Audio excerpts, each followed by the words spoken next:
당뇨가 발병이 되고 혈관 건강이 조금씩 안 좋아지고 계속 악화가 되면 이제 대혈관 합병증이 생길 수가 있는 거죠. 관상동맥 질환 같은 거, 아니면 뇌졸중 같은 거 생길 수가 있겠고요. 그게 바로 고혈당으로 인해서 우리 몸이 갑자기 쇼크, 사망까지 이를 수 있는, 혈당이 걱정되시는 분들이 평소에 좀 활용하시면 좋을 것 같은 차가 3가지가 있거든요. 한번 활용해 보시면 좋겠고요. 식후혈당도 안정되고 혈당 스파이크도 덜 생기고 하는 데 도움이 좀 되실 텐데, 당뇨 졸업할 수 있었던 꿀팁 하나만 꼽아달라고 하니까 이 혈당 달력을 꼽아주시더라고요. 관찰과 실천하다 보니까 어느 순간 졸업에 다 달았습니다 이렇게 말씀해 주셨는데, 제가 이 영상을 준비하면서 통계를 찾아보니까 또 늘었더라고요. 당뇨 환자가 600만 명, 그리고 이게 성인 6명 중에 1명이고요. 전 단계 환자는 1600만 명, 합치면 2200만 명 정도가 되는데 굉장히 숫자가 가파르게 증가하고 있다는 것을 체감을 하고, 코로나 때도 계속 증가를 했습니다, 환자분들이. 그리고 또 하나 안타까운 거는 예전에는 40대 이상이 대다수였는데 요새는 20, 30대 당뇨 환자분들도 한의원에 많이 오시고 계세요. 그래서 당뇨 환자분들이 늘고 있고 한의원에서도 체감이 된다 이렇게 생각을 할 수 있겠고, 왜 이렇게 늘고 있나 생각을 해봤을 때 당뇨에 대한 정의를 여러분들도 한번 찾아보시면 뭐라고 써있냐면요, 서구화된 식습관, 그리고 활동량 부족, 그리고 뭐 스트레스, 과잉 열량 섭취, 과잉 칼로리 섭취 이런 것도 써있거든요. 그리고 유전적 문제 뭐 이런 것들이 써있는데, 우리가 예전에는 한식 위주로 먹던 식습관에서 쌀 소비량이 줄면서 서구화된 식습관으로 계속 바뀌고 있잖아요. 이런 것들이 당뇨를 계속 가속화시키고 있는 것 같고, 그 다음에 과잉 칼로리라고 되어 있는데 쌀이 문제라기보다는 너무 많이 먹는 거죠, 현대인들이. 왜냐면 활동량은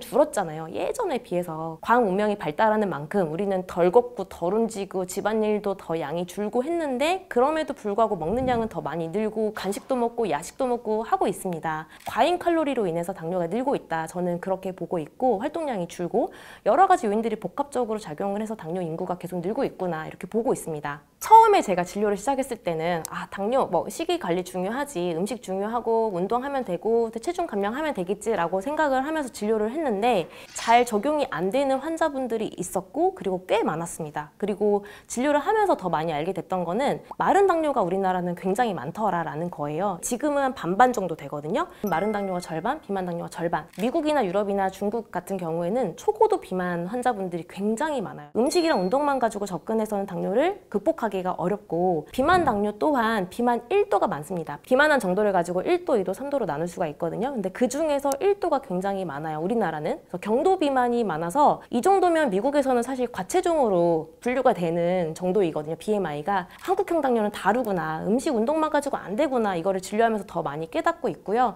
그리고 또 하나가 췌장의 기능이 굉장히 적습니다. 무슨 말이냐면, 연구를 봤더니 한국인들 중에 정상인 분들, 당뇨 없는 분들과 그리고 서양인 분들 중에 당뇨가 없는 정상인 분들을 비교를 한 연구 결과가 있어요. 그런데 췌장의 크기 자체가 정상인인데 서양인에 비해서 한국인의 췌장 크기가 12%가 작고요. 인슐린의 기능 자체는 36.6%가 떨어집니다. 당뇨가 잘 생길 수 있겠죠? 그리고 이미 한번 당뇨가 생겼을 때 당뇨가 악화되기가 쉽다는 거예요. 음식만 가지고는 우리가 당뇨를 극복하기가 어렵다 이렇게 생각을 하고, 그래서 한국형 당뇨는 다릅니다 이런 내용들을 계속해서 이야기를 하고 있고요. 이런 부분을 조금 더 연구해보고자 박사과정을 장내미생물 연구를 하게 됐습니다. 그래서 우리나라 당뇨 환자분들 50명과 당뇨가 없는 정상군 50명을 이렇게 비교 분석을 해서 대변을 비교를 해봤더니 확실히 당뇨 환자분들의 장내미생물 다양성이 떨어지고 유익균도 더 적고 하더라고요. 한국형 당뇨가 좀 생소하실 수 있는데 이렇게 정리를 하면 간단하게 이해가 되실 거예요. 첫 번째, 생각보다 비만하지 않다. 그리고 두 번째, 췌장 기능이 떨어지는 경우가 많다.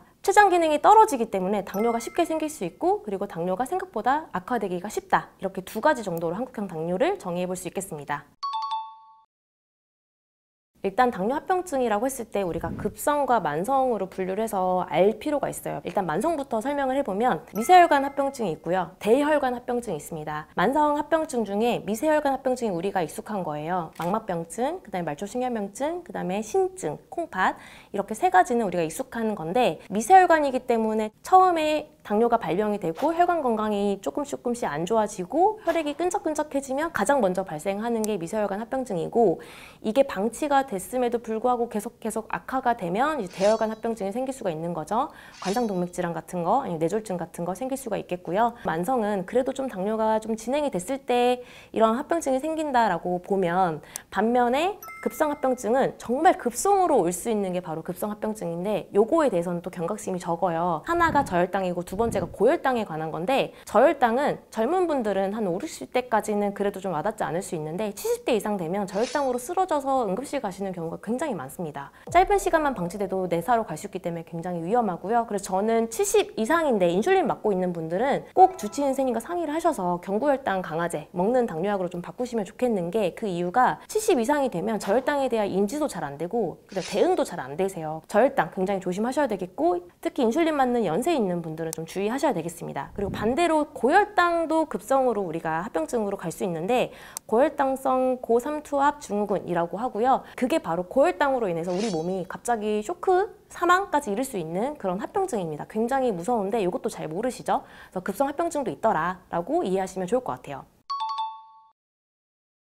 가장 많이 알고 있는 거는 3다 1소이겠죠, 당연히. 3다는 다음, 다뇨, 다식이라고 해서 물을 많이 마시고 뭐 갈증이 나고 다음, 그다음 다뇨는 소변을 자주 보는 것, 그리고 다식은 음식을 자주 먹는 것. 왜 돌아서면 배가 고프고 돌아서면 배가 고프고 그럼에도 불구하고 살이 빠지는 것. 1소. 1소는 이제 적어서 문제인 거거든요. 그래서 3다 1소는 우리가 가장 익숙한 당뇨 증상이라고 생각하시면 되는데 사실 이런 증상은 혈당이 굉장히 좀 많이 높아져 있어야 이런 증상이 생깁니다. 왜냐하면 혈당이 많이 높으면 몸에서는 혈당이 너무 높아, 너 소변으로 나가 해서 포도당을 밀어내거든요. 요당이 생겼을 때 이런 증상들이 생기기 때문에 우리가 당뇨를 초반에 알기에는 이런 증상만 가지고 초반에 알기에는 어렵고 그래서 특히 요새는 건강검진이나 또 혈당을 잴 수 있는 기회들이 많잖아요. 그리고 이 외에도 예를 들면 손발이 저린다거나 눈이 침침하다거나 아니면 피로감이 잘 없어지지 않고 계속 피로하다거나 이런 경우도 당뇨 전조 증상으로 볼 수도 있고요. 아니면 피부에 상처가 나는데 잘 낫지 않는 것, 아니면 피부가 가려운 것, 당뇨 전조 증상으로 볼 수 있기 때문에 이런 증상들 중에 한 3개 정도 내가 해당된다라고 하면 당뇨를 의심해 볼 수 있을 것 같고 그리고 손톱도 우리에게 당뇨가 오고 있음을 보여주는 신호일 수 있는데요. 간이 혈당을 조절해주는 장기라서 간 기능이 떨어지면 당연히 혈당 조절이 안 돼서 고혈당으로 가는 건데 간의 영양 상태를 보여주는 게 바로 손톱입니다. 그래서 손톱이 많이 갈라져 있거나 아니면 뭐 흰색이거나 아니면 뭐 울퉁불퉁 너무 심하고 꺼끌꺼끌하다거나 아니면 홈이 파져 있거나 이런 경우에는 간 기능이 많이 안 좋다라는 뜻이고 그렇기 때문에 혈당이 조절이 잘 안 될 수가 있는 거거든요. 그래서 손톱을 통해서도 당뇨를 의심해 볼 수 있겠습니다. 혈당이 걱정되시는 분들이 평소에 좀 활용하시면 좋을 것 같은 차가 3가지가 있거든요. 하나가 애플사이다 비니거라고 해서 에사비라고 하죠. 그리고 레몬, 그리고 3번째가 생강입니다. 이 3가지 중에 나한테 맞는 거를 이렇게 골라서 하루 종일 이렇게 조금씩 이렇게 드시면 식후혈당도 안정되고 혈당 스파이크도 덜 생기고 하는데 도움이 좀 되실 텐데 우리가 소화 기능이 떨어지는 분들이 많아요. 한국형 당뇨 중에는 마른 당뇨도 많고 뭐 체질적으로는 소음인도 많고 음식을 잘 관리를 하는 것 같아도 생각보다 소화기가 받쳐주지 않으면 혈당이 안정되지가 않거든요. 그래서 이런 분들이 애플사이다 비니거나 아니면 레몬차나 아니면 생강차를 활용해 보시면 좋은데 애플사이다 비니거는 아무래도 식초다 보니까 빈속에 드시면 속쓰림이 유발되는 분들도 있거든요. 그런 분들은 식후에 드셔도 되고요.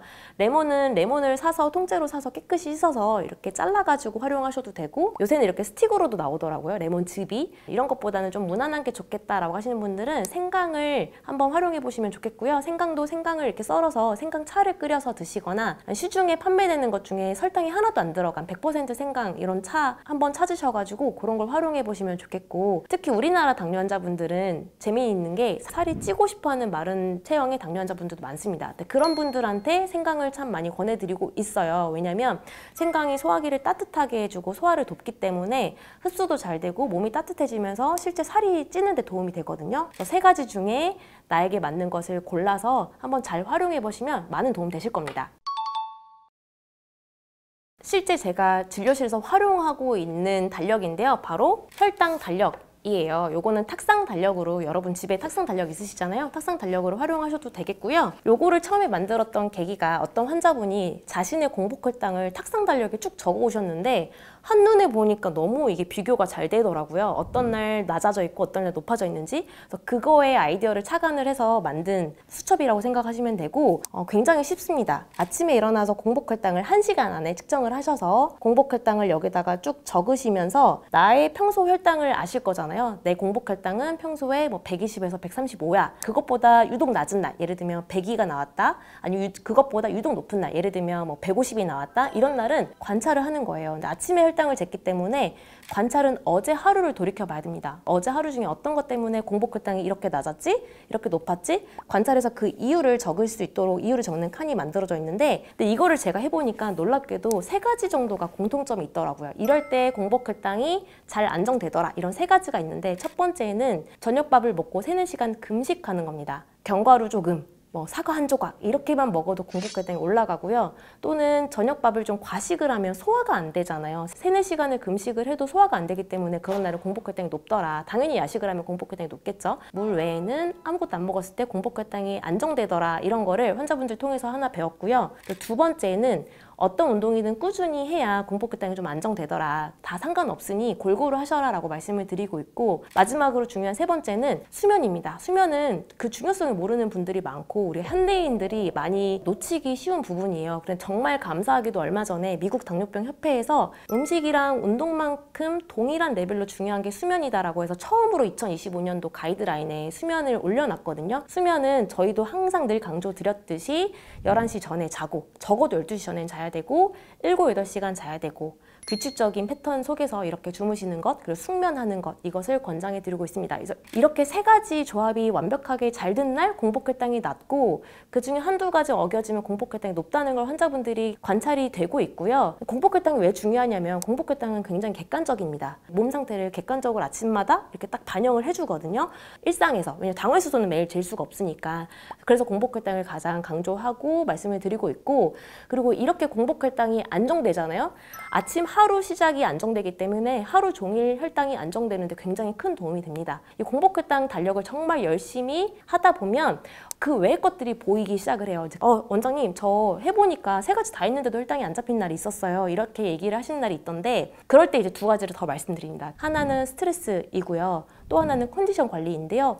우리가 스트레스를 많이 받으면 또 혈당이 또 올라가요. 스트레스 조절도 당연히 병행을 하셔야 되겠고, 그리고 2번째, 아까 말씀드렸던 컨디션은 감기 걸렸을 때, 독감 걸렸을 때, 코로나 주사 맞았을 때, 이럴 때 혈당 올라가는 거 다들 보셨을 거예요. 그래서 우리가 몸이 어디가 아프고 에너지가 더 필요하고 하면 간이 혈당을 더 방출해주기 때문이거든요. 그래서 컨디션 좋지 않을 때 혈당이 올라가는 것 또한 여러분이 알고 계시면 너무 무리하거나 너무 적게 자거나 이런 것들도 좀 피할 수가 있을 것 같아요. 실제 당뇨 졸업하신 분 중에 한 분이 당뇨 졸업할 수 있었던 꿀팁 하나만 꼽아달라고 하니까 이 혈당 달력을 꼽아주시더라고요. 정말 내 생활을 관찰할 수 있었고, 그리고 이럴 때 혈당이 높다는 걸 알아서 그거를 안 하기 위해서 실천할 수 있었고, 그래서 관찰과 실천하다 보니까 어느 순간 졸업에 다 달았습니다, 이렇게 말씀해 주셨는데, 탁상 달력 항상 펴놓고 자신의 생활을 돌이켜보고 하신다면 여러분도 충분히 당뇨 졸업 가능하실 거라고 믿습니다.